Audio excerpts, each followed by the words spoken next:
Hi guys, it's Ben here from T-Rex Space Station. How's everyone doing? If you've watched this channel at all in the past, you'll know that I'm a fan of roguelike video games. You'll have heard me whittering on about those a lot probably in the past.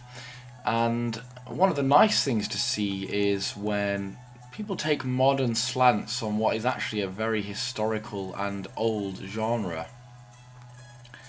And Nintendo are actually at the forefront in terms of modern roguelikes with, interesting new licks of paint and new approaches. And the Pokemon Mystery Dungeon series is actually pretty long-standing and is really pretty impressive, I must say. I haven't played many of the previous ones, but I decided it was time that I should get on the bandwagon. So this is Pokemon Mystery Dungeon, Explorers of Darkness, and like all of the Pokemon games, they have two counterparts. So there's Mystery Dungeon, Explorers of Darkness, and I think the equivalent is Explorers of Time, something like that. Now, basically you're adding the Pokemon universe here and mixing it with the roguelike genre.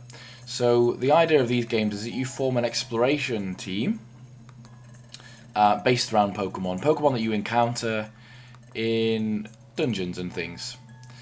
Your first character, in the same vein of many sort of roguelike character generations, your first character is based on answering a series of personality tests.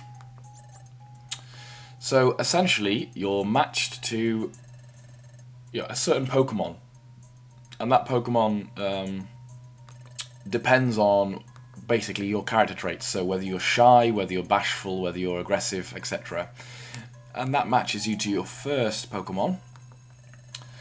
And then you get to take your pick and choose who will be with you second.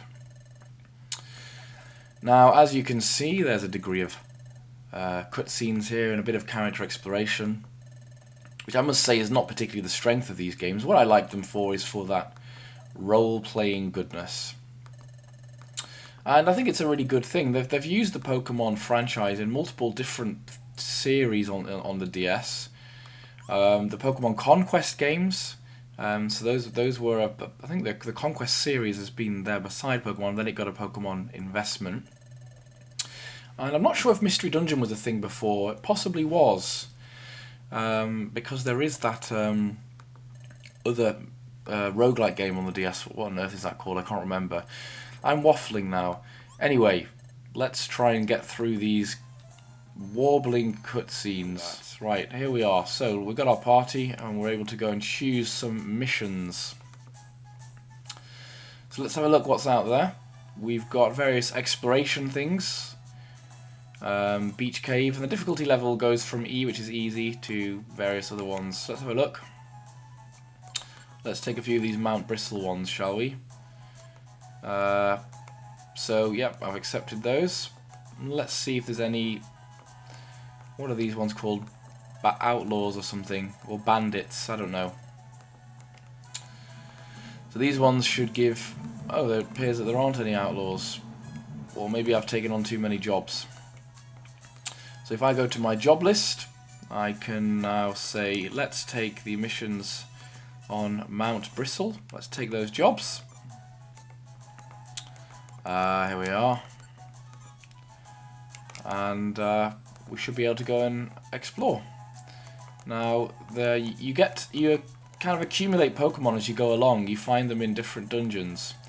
And this dude here helps you to choose your squad. So I've got Charmander and Squirtle. I've named some of these after rock stars, obviously Lemmy, and the rest of them are named after characters from Terry Pratchett books. I presume you all love Terry Pratchett. I think that I'll stick with my standard squad for now. You don't encounter as many varieties of Pokemon to acquire as you would in, say, a proper Pokemon game. But nevertheless, it's relatively varied. And obviously you get a big item list of things that you can use. So anyway, let's get on with some dungeon exploration. We wanted to do Mount Bristol, didn't we? So we'll go there. You can pick wherever you want to go to, do things in a slightly dynamic order, which is nice. There we are then, Mount Bristol. So this is good dungeon crawliness. Right. So we have a Starly there. So it is turn-based combat, and you can see my squad are randomly doing off their own moves, and you can sort of choose what moves you want them to be doing. Let's yeah, and everybody in the squad gets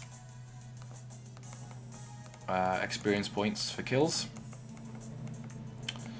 And this is the kind of thing that I love about roguelikes. It's the randomly generated nature of the game. It's different each time you play. It's quite challenging. I mean, for a Pokemon game especially. This dungeon is not especially hard because I've done it before, so I shouldn't get my ass kicked. Oh, a Starly. No, I've already got a Starly. Sorry about that. So yeah, you'll see there that Pokemon will randomly decide to join you. Sometimes. Not always, but sometimes. So yeah, I'm not that au fait with the modern Pokemon actually. I don't know what my Pokemon are. I've called it Anathema, named after Anathema Device from Good Omens, but I've actually forgotten what Pokemon type that is. So when you've taken missions, you basically just descend the dungeon until you get to the level that the mission's on. Actually, what I should probably do is just go back and skip down until the level that the mission's on. So there's lots of items that you can pick up and equip, and like all good roguelikes, when you die, that's the end. So, well, you know, the game doesn't delete itself like a proper roguelike, but all the items and money that you are carrying are deleted. Finitissimo. Essentially, though, you don't have to lose it all, because what you want to do is store your money in the bank like a sensible guy. Get a good ISA, you know, hopefully it's an ISA with a good interest rate for you. I must apologise for my squeaky voice. I'm still getting over a terrible cold that appears to have now gone down onto my throat. Lovely. But I've managed not to cough too much so far. So I actually can't remember which floor my quests were on, but when you get to the right floor, it will give you a sort of notice. It will say you've reached the destination floor. These Pokemon are all pretty tame because this dungeon's been explored before. So what will usually happen is that you'll have to do a certain number of, you know, your own self-directed little quests off the bulletin board, and once you've done a certain number of them, you'll advance the plot forward. What's that? A decoy orb. Here we are. Let's take some monies and let's go down again. So you can change what you put on the second screen. At the moment it's got a command list on there. But you can change it to display your moves, I think, or maps, stuff like that. So it's a bit of adaptability to the GUI, as one might say. You also can find throwing items and chuck them at things. Those sticks on the ground there were throwing items, I believe. I can't find the exits. Oh, it's a sleeping Pokemon. Too bad. There isn't a huge variety in the moves that you can do, and there isn't a class system as such. It's all based on the simplicity of, you know, what element is your Pokemon. So maybe in that way it's simplified compared to some of your old school roguelikes. But I think it works very well. Here we are, we're on a destination floor at last. And so I think there's something to do with this guy. I don't remember what it was. Yep, let's rescue Shellos. There we go. So he's escaped.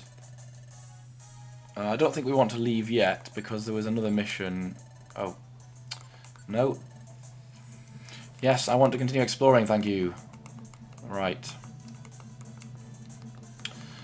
So you want to try and get all of the missions passed in the place to save time. Now, yeah, it would be nice if there was a bit of a bigger variety in the Pokemon that you could acquire. I can't complain too much, and I presume that as you go through, more and more become available. There are kind of boss fights at the end of the story mode missions. There are strong... the Geodude here. There are like strong monsters that will take a bit more effort to beat, shall we say. And you really do have to be careful not to get caught out and die, because then your progress is, you know, it's hindered. You're going to have to go through the whole thing again. And the problem is with the Pokemon doing their own moves, they do a lot of stupid moves, like endlessly casting Withdraw. It's like, you know, that's not going to be a good idea. Why don't you actually try tackling something for once? Can I? No, I can't. I was going to try and use the shoulder buttons there to throw at that, but when I'm recording like this, that's a no-go. Dojo is too terrified to pick up the apple. Right, there's something else on this floor. Maybe. Oh, there we are. It's a Poliwag, I think. Let's rescue Poliwag. Alright, mate. Off you go. Yes, let's leave the dungeon now. Whoops. You're annoying. Yes. We'll teleport back to base. And I should hopefully get some rewards. Now, the more missions you complete, the more points you get, and your team, your exploration team level goes up. And the higher up it goes, the more items you can store and things.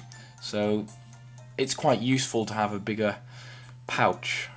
There you go, exploration points. My team's called Starbound, which I thought was quite an aspirational sound. And it's named after the game that I love. And yeah, I only get 10% of the... Oops, knocked the camera. Of the money. Which is very annoying, isn't it? Anyway, I'm going to leave it there. This is Pokemon Mystery Dungeon, Explorers of Darkness. I hope you've enjoyed this video. Take care, guys.